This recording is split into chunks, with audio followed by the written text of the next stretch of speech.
everybody. This is Kevin Davidson, your host for Kevin's Corner, and this is episode number 17. And I'm very excited because I have two great host guests on the podcast today. But I always have to start off the podcast by telling everybody that my support is Jennifer Smidas, the area vice president, Caitlin Korner, Devin, and Wendy Santana in the Richmond office, as well as the assistants and processors that we have here. So if you're looking for title insurance, if you're a real estate agent and you need a good title company, Stewart Title is the best. And by the way, we're 130 years old this year. At the same time, if you're a real estate agent that operates in the Fort Bend County area or a vendor, and you'd like to be on the podcast, reach out to me, 832-654-0527, or email me at kevin.davidson@stewart.com, and I'll be happy to get you on the calendar. So in saying this, let's get started. Episode number 17, Kevin's Corner, real estate from a marketing perspective. Once again, this distinguished young gentleman sitting next to me, we had some technical difficulties. This distinguished young gentleman sitting next to me is John Bramblett. Say hi, John. Hi, John. Awesome. He did that too the first time. Tell everybody what you do. So I am in business development for Stewart Insurance. We're an independent property and casualty insurance broker. So I'm a licensed insurance advisor. We work with clients, both business and personal, all over the U.S. Mm-hmm. So as an independent broker, we have access to a variety of insurance companies, whether it be for somebody's personal insurance needs, home, wind, auto, flood, motorcycle, investment property, mm-hmm. or for a business. We focus heavily in the real estate world from a business perspective. So real estate brokers, realtors, independent title and attorney agents, property management firms, lenders, we help them with their business insurance. So errors and omissions, cyber liability, general liability, commercial property, workers' comp, those types of plans. I don't think you missed anything. You cover pretty much everything. We do. We're full service. There are two types of agents, as I mentioned. We're independent, have access to a variety of companies, and then you have a captive agent that's one company that is able to offer just the products that company offers in that market. Mm-hmm. So when it's a tough market like it is now in some parts of the country, we have access to a variety of companies that we can make sure that our clients are properly insured. And in our vernacular, that simply means that they're comfortable with the coverage that they have, mm-hmm. and they're aware of the coverage they have, so they know how much risk they're taking on themselves versus how much they're placing on the insurance company. Exactly. Now, we talked about this a second ago, so we'll do it again. Why are insurance rates so high now, or going up so high? So there are several things that have occurred. First and foremost, we had this thing called a pandemic that nobody was aware of, and we had to deal with. During the pandemic, those of us that were driving drove faster and a little, let's say, a little less conservatively, a little more reckless. Why was that? Because there's nobody else on the road. Oh, I see. Okay. And open lanes. Open lanes, and we had fun. Now that we're back to pre-pandemic traffic levels, okay, we're still driving aggressively, mm-hmm. and we're still driving recklessly. So we're seeing more accidents. So that's one element that is and everything affects everything. So that's one element. Because of the pandemic, we saw delays in supply chain. Mm-hmm. We saw some reduction in workforce. So some of the folks that would do the repairs, there's not as many folks doing that. So you've seen a longer time for a claim to take place. Mm-hmm. Over the last several years, we've had something like 17 significant natural disasters, whether it be a wildfire or a flood or a hurricane or heavy thunderstorms. Mm-hmm. So we've seen those that affects. Insurance companies buy what's called reinsurance. So they buy insurance to help in case, to support the fact in case they need some help in paying off claims. And that's been an issue because the reinsurance has gone up. And then insurance companies will also buy bonds as a revenue generator along with their premiums, the cost of the insurance. But we went. Did you know this? But we went through 2 years of interest rates at 3%, 2.5%. So the bonds weren't worth anything. So they didn't get that additional revenue. So if you take all of that into consideration, that's why we're seeing an increase in premiums. And is that the same for why there's a increase in homeowners insurance policies and flood policies? Yes. Well, flood's a little different, but yes, I mean, that's the reason we're seeing, because those all have all affect your personal insurance. Now, from a flood perspective, the National Flood Insurance Program had done some things a couple years ago to try to level out the cost of the premium so more people would invest in flood coverage. And one of the things they did is they went beyond just looking at an elevation level, but they looked at the value of the home. So the cost of flood insurance for a $2 million home should be more than the cost of flood insurance for a $250,000 home, because it's going to take more to repair that home. Of course, or rebuild it. Yeah. Rebuild it. They're also looking at how often an area floods, and they also take a look at the type of floods. So based on that, their hope is that it'll level out the playing field, and in many cases around the U.S., make flood coverage less expensive. That has not benefited us in the Houston area because of the fact we do have a propensity to flood.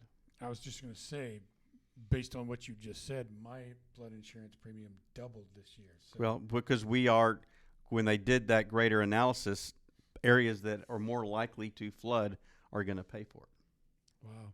Wow. What are some of the things that people should be looking at when they're trying to determine whether or not the current coverage they have is the correct insurance that they need, and or shopping companies? Well, sure. I think the most important thing is to understand what's important to you and what kind of coverage you need and what coverage you feel like you desire. Having an insurance advisor to work with that can walk you through that process and ask the right type of questions for you to determine what makes sense, because you may find an alternative that's priced really nicely, but you also may find out that the replacement costs levels are significantly low, that if you were to have an issue, it doesn't solve your problem. Or the out-of-pocket cost is fairly great. So you've got to be able to balance what your budget will allow for from a premium perspective, the cost of the insurance, versus what is it going to take if you have a claim and if you have an incident.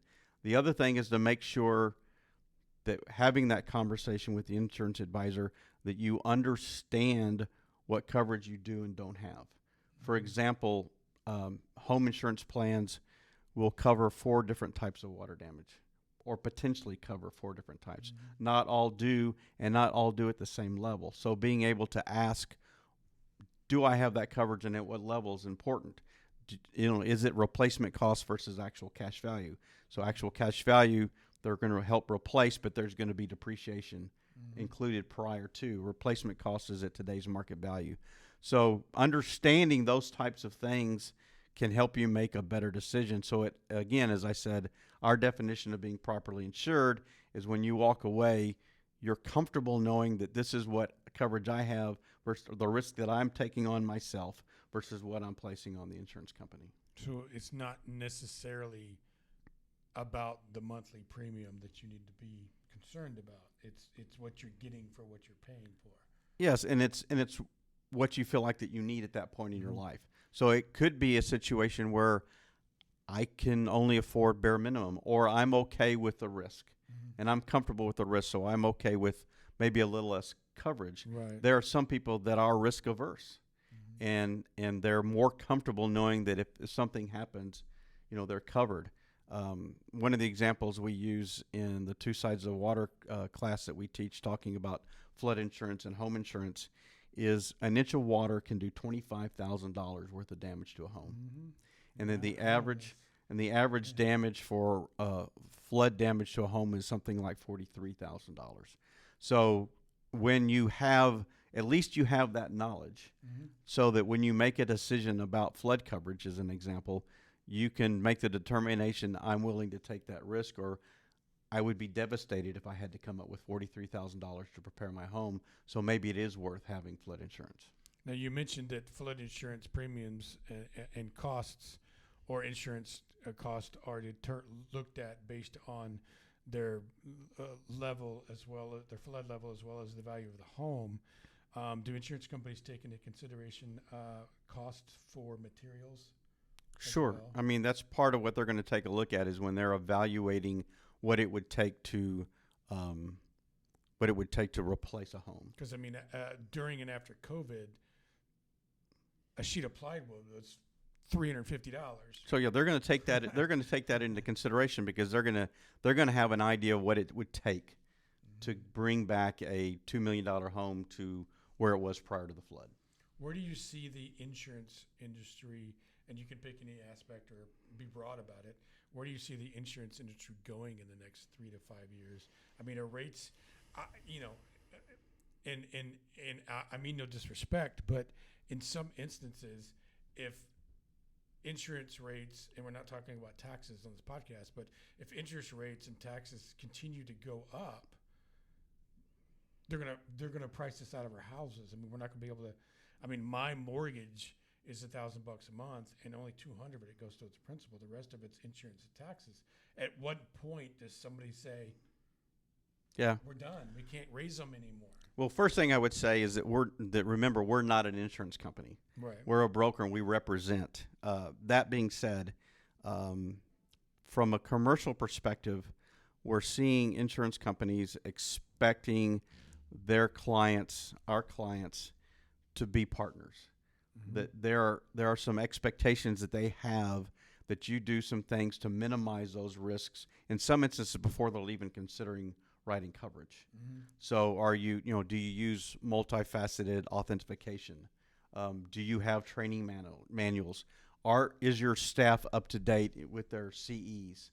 Mm-hmm. If you're a real estate broker, insurance companies like it when you promote and recommend and sell home warranties because that means less claims that are going to go against them. And I think you're going to see some of those same kinds of thought coming in from a personal perspective. I know that a lot of the insurance companies like when people have those attachments on the car that tells them how many miles they drove and how fast they drove and when did they drive. And if you're driving conservatively and you're being smart about when and how you drive, then you've got a chance to be rewarded with potentially lower premium. So I think in a broad sense what you're going to see is an expectation that they're going to want some partnerships. And I think you're going to see, I think you're really going to have to pay attention, and that's where having an advisor makes sense about what coverage you do and don't have, because that could really be disastrous if you assume that you have coverage and when you have a claim and it's denied, then you're in deep snow. What is tell us about what's different between or with Stewart Insurance. If someone was looking for an insurance broker, how do you help someone that might be a little different than your competitors? Well, one thing, you've heard me say nothing but the word advisor. So, we don't have insurance agents. We have insurance advisors, and they work with our clients to make sure that they do understand the coverage that they have and they are properly insured. So we're not solely pushing rates. Now, that doesn't mean we don't have clients that have a very conservative coverage, but at least we've taken the time to have that conversation. So that's important. You'll hear us talk in terms of plans versus policies, that we take the time to build a plan to see what your total coverage package ought to be, or at least give you the option to make an educated decision versus just throwing a number out in front of you. We really try to focus. We want to make that experience. We call it VIP. We want people to be understood. We want them to feel like that they're empowered to make the right decision when they move forward. We want them to feel like it's all about them. That when they're done with the conversation, we're not waiting. We're not jumping on to the next call. Right. That we want to take the time to make sure. So when they're done, it's like, that was insurance? Yeah, really. Wow. I've never experienced that before. So that's really what we want and what we expect for our clients and what we hope our clients expect from us. I guess that's the other aspect of it, is we don't have customers. We have clients, because we feel like customer is a transactional term and a transactional situation. Clients is relationship driven and relationship based. Is there anybody that's listening to this podcast, watching this podcast, is there anything you'd like them to know about John Bramblett as far as your approach to your craft? Well, I was exposed to a sales process many years ago from a company called Integrity Solutions. It was developed by a gentleman named Ron Willingham, and at the time was called Integrity Selling. Mm-hmm. And it's very much of a relationship-based sales process. But the thing that struck me the most, and it's not even in his book, Integrity Selling for the 21st Century, which I would recommend, but Ron Willingham's definition of sales, and I think it's even broader than that, is building relationships, meeting needs, and providing value. So if you did that with every person, every company that you dealt with, mm-hmm. if you thought about that, it would be remarkable. I mean, the first time that I'm licensed to be able to facilitate those courses, and the first time that I did that, we had a graduation ceremony, and one of the ladies that went through the course got up and in tears said that course made a difference in the relationship she had with her wife or with her daughter, because it teaches you to find out what's important to the client versus showing up and throwing up. Mm-hmm. And it teaches you to understand that we all have different styles and different ways that we interact, and making sure that I recognize that. So if I'm dealing with Kevin Davidson and Kevin likes to visit and tell jokes and talk about the weekend, let's do that, and then we can get to business. So if I'm dealing with Kevin Davidson and he's a controller and he wants facts and figures, coming in and telling jokes is not going to make Kevin comfortable. Right.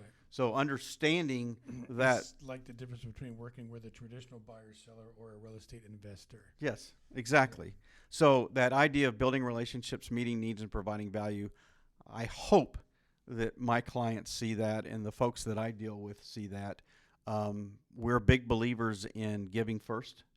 So that's why I'm on the board of the Houston Independent Real Estate Brokers Association. Mm-hmm. I'm on the board of the Houston Mortgage Bankers Association.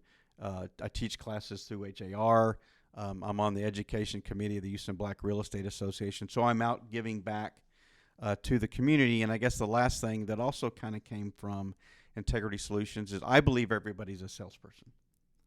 That we all, if you buy into that idea of sales as building relationships, meeting needs, and providing value, then we're all selling something, whether it's convincing a spouse on where you want to go for dinner, mm-hmm. or convincing your children that it's time to take on some chores, or working with a client to determine what's the best type of cyber coverage or home coverage for them.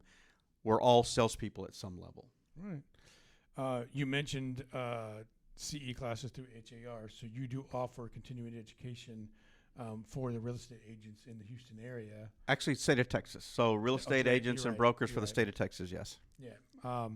And you want to plug the radio show? Sure. So the CE classes that we offer are two sides of water. Insurance companies look at water damage from a flood perspective, rising water outside the home, some other elements of that definition, or inside the home, and there's 4 types. So we cover those two, and the insurance that can offset those risks. We have property insurance essentials for real estate professionals. So we look at 6 different types of residential real estate transactions. So, it's your primary residence, it's an investment property, you're doing construction, it's vacant or it's vacant land. Mm-hmm. What are the types of insurance plans ought to be considered so a real estate broker or a real estate agent can provide some guidance to their clients? And then we have one that talks about real estate liability, looking at risks and avoiding them. We look at 7 different risks that real estate agents and real estate brokers face on a daily basis, 8 ways that they can minimize them. We have some couple of case studies we walk through to give real life examples, and then we share 3 different types of insurance that can offset those risks. And tell everybody about your radio show. So it's actually Stewart Title's radio show. Yes, but you guys are the ones that we underwrite it. That's correct. So Stewart Title has a radio show called Real Estate Matters, and it airs every Sunday at 5 p.m. on 950 AM KPRC. You can listen to it live. You can listen to it through the iHeartMedia app. You can listen to past shows at stewart.com/radio. But it's an hour-long discussion about real estate. So we have brokers and realtors and professionals that support the industry and we have people both locally and internationally talking about real estate. There's a thrilling, riveting insurance segment each week that's really worth a listen. He wraps up the show every week. Yeah. So that's really interesting. And like Kevin's Corner, if you'd like to be on the show, and we can then your segment you can use from a marketing perspective. Either let Kevin or myself know, and we'd be happy to work with you to see about securing a spot. Awesome. We record every Monday, so for a Sunday show. So, well, I want to appreciate you being on the podcast. Oh, thank you for having me. Is there anything else you want the podcast world to know? If you'd like to be properly insured, please reach out to Stewart Insurance. You can contact me directly, or just ask for any of our advisors, both on the personal line side or the business side. You can reach us at 866-798-2827. That's 866-798-2827. You can learn more about us at stewartinsurance.com. Do you have an email address you want to give them? stewartinsurance@stewart.com. Awesome. Well, thank you very much for being on the podcast. I appreciate it, John. Lots of great information. I'm not an insurance person, but he knows everything that you need to know. So we'll be back in just a few minutes with our second guest. Say bye, John. Bye, John.